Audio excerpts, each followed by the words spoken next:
சமையல். நாம் soya chunks செய்ய போகிறோம். இது சாப்பாட்டுக்கும் கிரேவியாக ஊற்றி சாப்பிட்லாம். இட்லி, தோசை, சப்பாத்திக்கும் தொட்டு சாப்பிட்லாம். வாங்க இதுக்கு தேவையான பொருளை நம்ம பார்க்கலாம். நான் 25 கிராம் சோயா எடுத்துருக்கிறேன். கொத்தமல்லி ஒரு கைப்பிடி அளவு, 3 தக்காளி, இஞ்சி 1 டீஸ்பூன், கரம் மசாலா 1 டீஸ்பூன், சின்ன வெங்காயம் ஒரு 15 கட் பண்ணி வச்சுருக்கிறேன். கடுகு உளுத்தம்பருப்பு ஒரு டீஸ்பூன் எடுத்துக்கணும். 1 டீஸ்பூன் கொத்தமல்லி தூள், 1 டீஸ்பூன் மிளகாத்தூள், சோம்பு ஒரு அரை ஸ்பூன், 2 பட்டை, சின்ன துண்டு பிரியாணி இலை, ஒரு கைப்பிடி அளவு புதினா இலை, ஏலக்காய் தூள் 2 பொடி பண்ணி 2 ஏலக்காய் எடுத்து பொடி பண்ணி வச்சுருக்கிறேன். 1/4 ஸ்பூன் மஞ்சள் தூள். இப்போ நாம் கேஸ் ஆன் பண்ணிவிட்டு ஒரு பாத்திரத்தில் தண்ணி கொதிக்க விடணும். தண்ணி இப்போ கொதிக்கட்டும். சோயா சங்க்ஸை இந்த மாதிரி இருக்குது. இது கொதிக்கிற தண்ணியில் நம்ம போட்டு ஒரு 10 நிமிஷம் ஊற வைக்கணும். கேஸை இப்போ ஆஃப் பண்ணிடணும். பாருங்கள், இது நல்லா ஊறி வெந்துடுச்சு. இது நம்ம தண்ணி வடிகட்டிட்டு பிழிஞ்சு எடுத்துக்கணும். தண்ணி இந்த நிறையா இருக்கும், அதனால் இப்படி பிழிஞ்சு எடுத்து தட்டத்தில் வச்சுக்கணும். எல்லாமே அதே மாதிரி நம்ம செஞ்சுக்கணும்.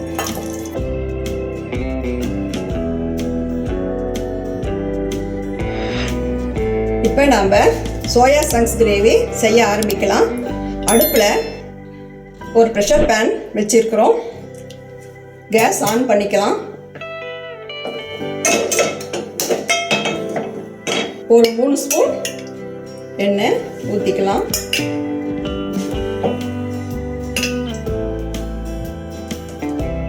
எண்ணெய் காயட்டும்.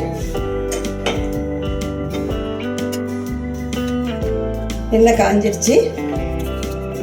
கடுகு 1 ஸ்பூன் பொரியட்டும்.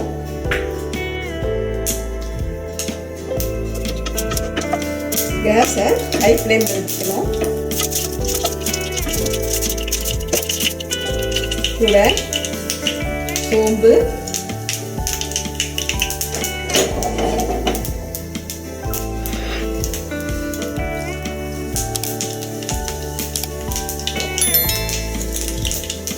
பட்டை, பிரியாணி இலை, இஞ்சி பூண்டு விழுது போட்டு கொஞ்சம் வதக்கிக்கலாம். இப்போ அடுப்பை சிம்மில் வச்சுக்கலாம்.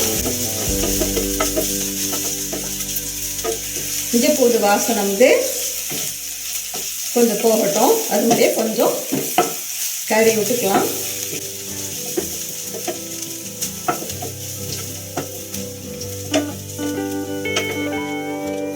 கூட வெங்காயம்,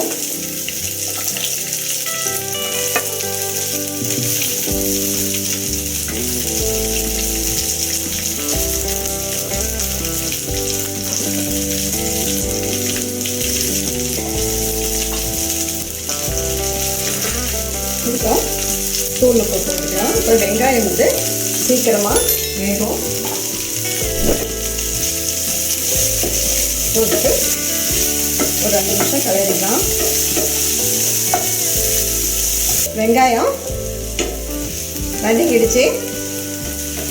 அது கூட தக்காளி,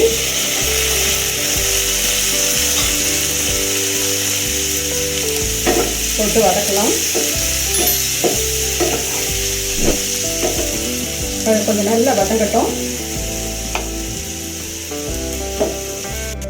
தக்காளி வெங்காயம் நல்லா வதங்கிடுச்சு. அடுத்தது ஏலக்காய், புதினா,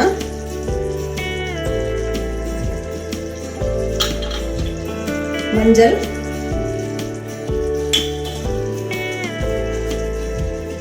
மிளகாத்தூள்,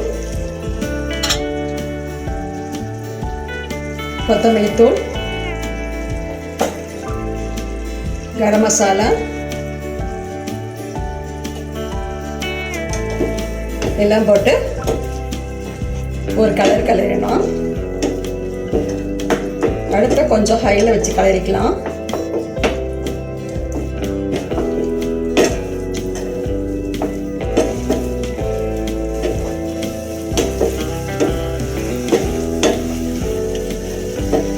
இப்போ சோயா சிங்ஸை போட்டு ஒரு கலரிக்கலாம். கரம் மசாலா எல்லாமே இதில் கலந்து வரணும். கலரிட்டு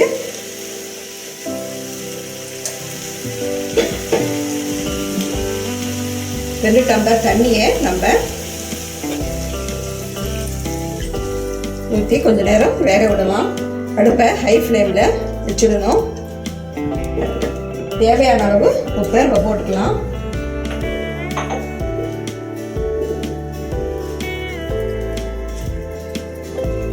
கொஞ்சம் வேகட்டும். சோயா சங்க்ஸ் கிரேவி இப்போ ரெடி ஆயிடுச்சு. டேஸ்ட் பண்ணி பார்க்கலாம்.